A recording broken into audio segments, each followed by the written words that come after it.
guys, welcome to our YouTube channel. My name is Johnny Tamaya and I am your host for today. I do hope you're safe wherever you are. I do hope you're washing your hands and you are practicing social distancing. Now let's get to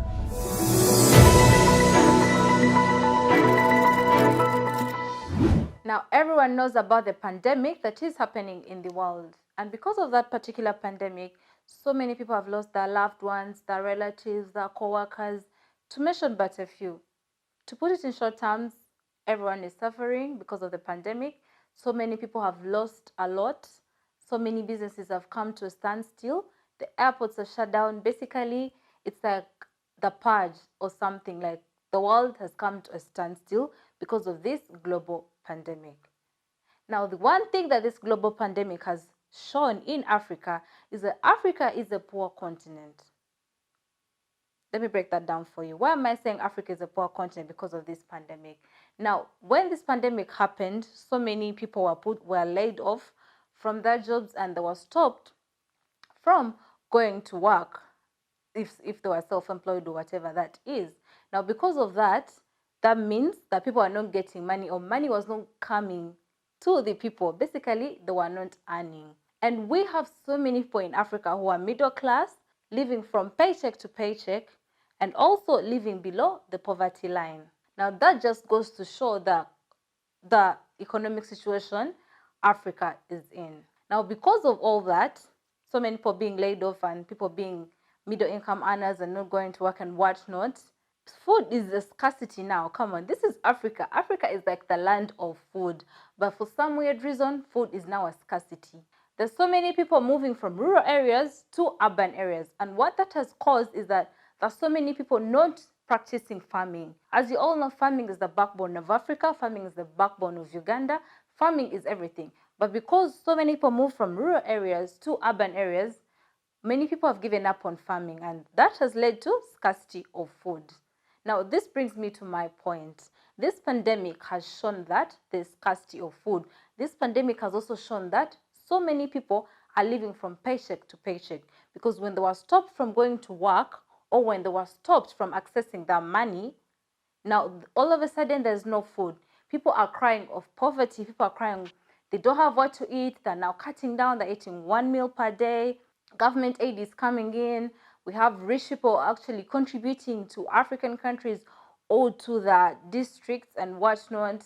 Now that brings us to Nigeria. Recently in Nigeria, that government offered $15 to low-income earners. They were giving out money to those people who could not afford to eat during this pandemic.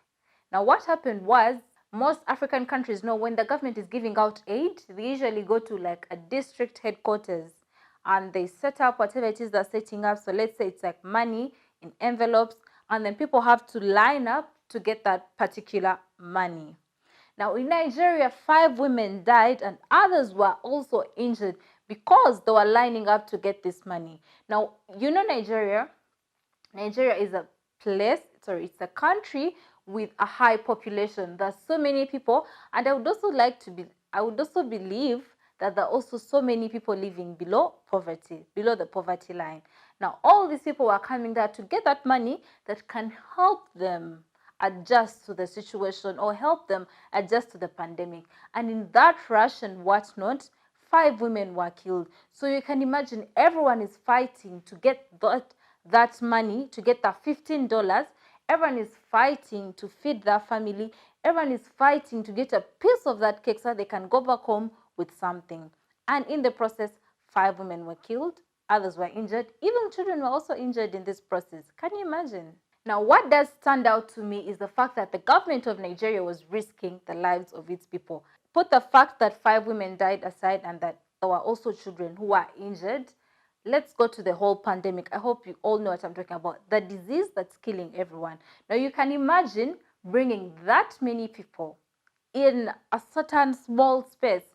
I know they're getting government aid to help them cope with the situation, but the government can do better. I mean, why would you get that large amount of people and put them in a certain space? First of all, they're close to each other. Not everyone is wearing a mask. Not everyone is wearing gloves. So what if one person came with this disease? I hope you all know what I'm talking about. This one person came with this disease and then the next person got it, and then that moved from one person to the other. We all know the basics of how this disease operates. I mean, the government of Nigeria could have put this money in parcels and maybe gone door to door. I'm sure they have like a database of each people. So go door to door giving out that money, then risking the lives of the people by putting them in a small space just to get $15. Because at the end of the day, your health is more expensive than any amount of money in this world. So I don't think getting the disease is worth the $15. I also think the Nigerian government could do better and can actually do better. There's a big elephant in Africa. What do I mean? You know that quote that there's a big elephant in the room and people have to address a certain issue? Well, there is a big elephant in the African continent. And what is that big elephant? That big elephant is poverty. Poverty, poverty, poverty. So many Africans are facing poverty. So many Africans are living below the poverty line. That means they cannot afford to feed themselves. They cannot afford to take care of themselves. They're living in low standards of living, basically. And this is something that's everywhere. We might see Africa having all these minerals, or the gold, or the copper, or the cobalt, and whatnot, and we think, oh, Africa is a rich country. No. We have people in power who are misusing the resources that are supposed to, get whatever they can get and then give back to the people. We have people who are corrupt. We have people who embezzle funds. We have so many Africans with a mentality of one man for himself. And it is this particular mentality that's leaving most Africans in the poverty bracket, There are very few jobs. If a job is there, the standards are very high. You must have a master's and a master's from which university. And that is unfair because there's so many people out there with skills and they don't necessarily have masters. This brings me back to the point of poverty. I mean, I don't know what the African continent or what our African leaders can do to put a stop to this big issue, because we've had people die from poverty. We have had people turn to criminals because of poverty, because they can't find what to put on the tables at home. So they resort to the illegal life, that is breaking into homes, kidnapping, the Yahoo boys, if you know what I mean. I mean, there's so many things poverty pushes you to do. And I mean, a poor person is not necessarily a happy person. You know what I'm saying? I mean, if you do not have the money to help you live a certain life, sometimes you're not happy with yourself. And that also affects your mental capacity or your mental state. Your mental health is what I'm trying to mean. I mean, this big elephant, like, what can Africa do as a continent? What can people do? We have people who still live in the slums. We have people who still live next to a sewage drainage pipe. Like, people are living below the poverty line. It may look fancy and whatnot. Yes, there's some parts of Africa that look lavish. There's some parts of Africa that look fancy. But below all that and after all that, there's some parts of the country that are really, really poor. There's some parts of the country where people die of poverty, malnutrition. Kids are not getting enough nutrients they need to grow. Like, there's so much hurt, there's so much pain happening when you stop seeing all the fancy life and whatnot, when you actually sit down and really think, oh, you know what? People are actually poor, like. But yeah, I think this is now a time for fellow Africans to rethink the people they put into power, because at the end of the day, when you elect someone into power, you're electing them to help you in a certain way. So now this is where the Africans have to come in. We have to think and elect people who actually look out for our best interests and want to see us do better, If there's one thing this pandemic has also shown us, is that the financial literacy in Africa is just not at its best. We have people who live from paycheck to paycheck, people who don't save. Out of 10%, 2% of Africans do not save. Like, the culture of saving is not in our minds. No, I'm not saying in my mind. I'm just saying in Africans. Like, the saving culture, it's not there. We have so many people giving birth to so many kids, reproducing on a daily. There's no planning. There's no budgeting. There's nothing that can secure them. There's nothing that can prepare them for a rainy day. For example, this pandemic, because it came out of nowhere.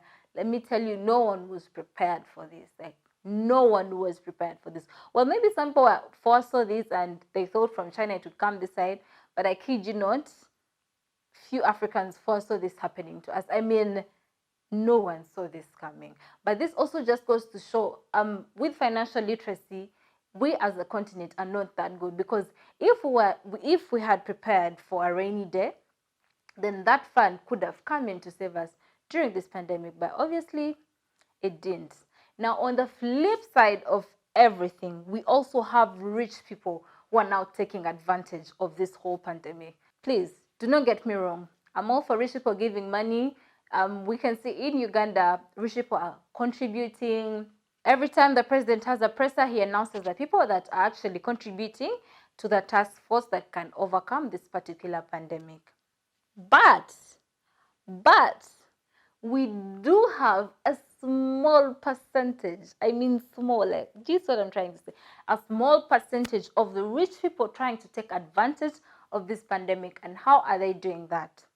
They're showing off to their social media what they're doing. Oh, I just gave food to this woman, and that's a selfie, and then that goes up on their Instagram and their Facebook. It's like they're doing this whole thing to get likes and whatnot. Even the rich people who are land grabbers, the rich people who are rude, rich people who are evil, are now turning into saints because they gave certain food to maybe someone suffering other. I mean, I'm all for people giving gifts and whatnot. I'm all for people trying to eradicate the problem, but I'm not for people trying to take advantage of the poor people. I'm not for people trying to take selfies so that they can get more likes. I mean, it makes no sense. When you give, if it's not a foundation or an organization, I don't see the need for you to give and then take selfies if you're not trying to get other people to give. First of all, I think if you're going to give, do it with one pure heart, do it with one good heart. Give, without expecting anything in return, not a selfie or anything else, not to be liked by other people. Give because it is the kindness of your heart. Give because, that's the right thing to do. Back to our story, we have seen, on the flip side, we've also seen African governments give back to their people. I mean, in Uganda, for example, the government is giving out posho and beans to low-income earners or to people who below the poverty line. It has a way it does it, like the chairpersons of the particular district have names and whatnot. There's a whole thing behind it. And the government is giving food to its people. I mean, leave this whole, the government is no good and whatnot behind. To a certain percentage, it's trying. I mean, let's give them props. The Nigerian government is trying, the Ghanaian government is trying, African governments are trying wherever they are. They're trying to give back to the people. They're trying their best. Though the means may not be the best, maybe they're exposing people to the pandemic, to the disease, and but let's give them some props for they're trying their best. But I want to know what you think. Tell me what you think. Do you think what the Nigerian government did was right? Do you think the casualties were worth it? Do you think the African governments are doing the right thing? And what do you also think about poverty? I want to know in the comment section.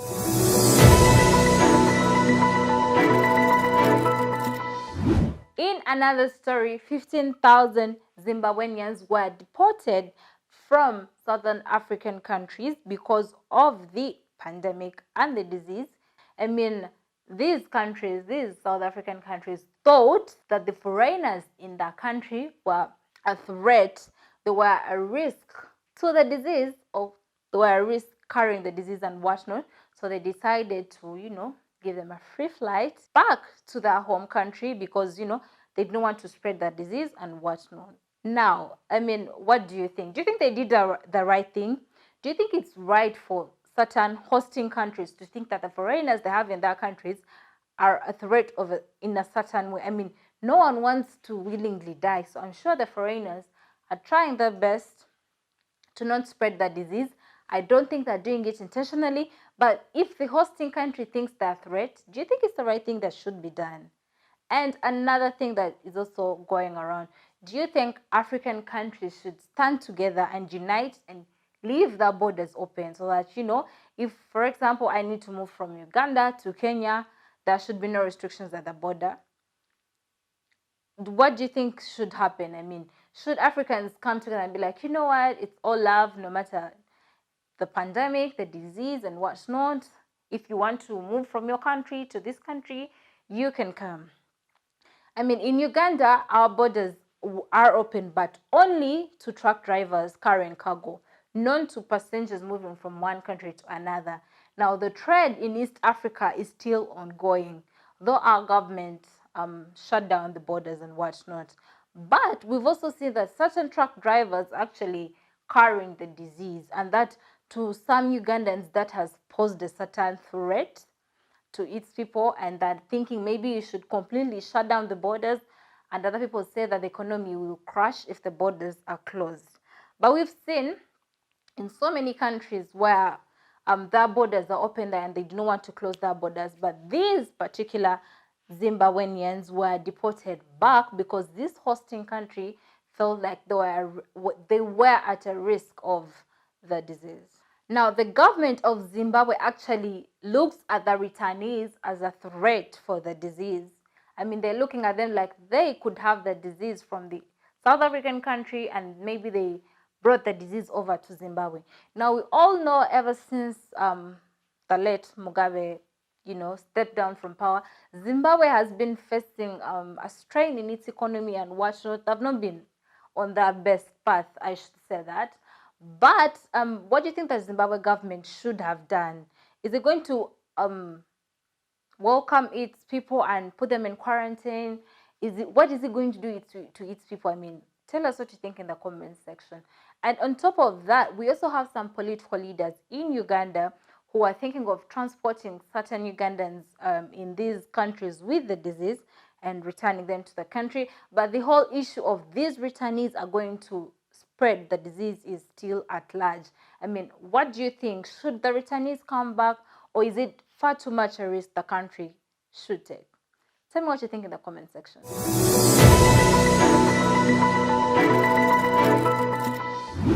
Thank you so much for clicking on this video. I mean, your support means the world to me and to Kenganda as a team. Now, make sure you subscribe to our YouTube channel if you've not yet subscribed. Give this video a thumbs up, like this video, and hit the bell for notifications. And also do get back to us in the comment section. We like to interact with our viewers. We want to know what you think. Please do tell us. I'm also here to remind you to wash your hands. Please and please, in everything that you do, look out for your life first. Wash your hands, use a sanitizer, stay 6 centimeters away from anyone and everyone. Treat anyone as a suspect because you never know who has it and who does not. Yes. So my name is Joanita. I've been your host for today. Till next time.